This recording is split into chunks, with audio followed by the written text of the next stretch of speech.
பசிக்குதுன்னு சொன்னேன். பசிக்குதுன்னு சொன்னா உடனே அவன் கை முளைச்சு கால் முளைச்சு வந்துருமா? பொறுமையா தான் வரணும்ல. வரும் வரும்போதே பச்சோட வரும் செஞ்சு வச்சிடணும்ல.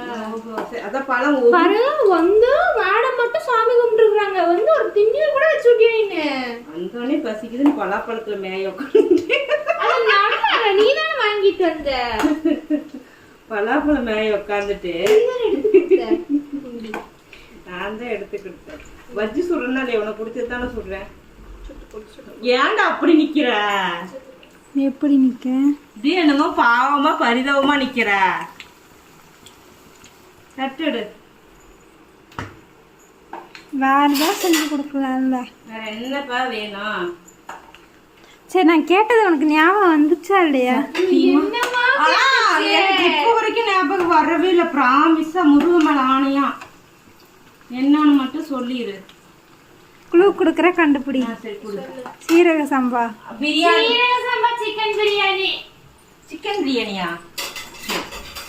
நீ நாளைக்கு செஞ்சு தரேன்னு சொன்னேன். அந்த நாளைக்கு நாடா சொன்னேன். அப்படிதான் சொன்னேன். நாளைக்கு செஞ்சுறேன். நாளைக்கு போய் நாளைக்கு ஆயிடுச்சு. பிரியாணி செய்யறோம், நாளைக்கு செஞ்சு தரேன் அப்படின்னு கரெக்டா?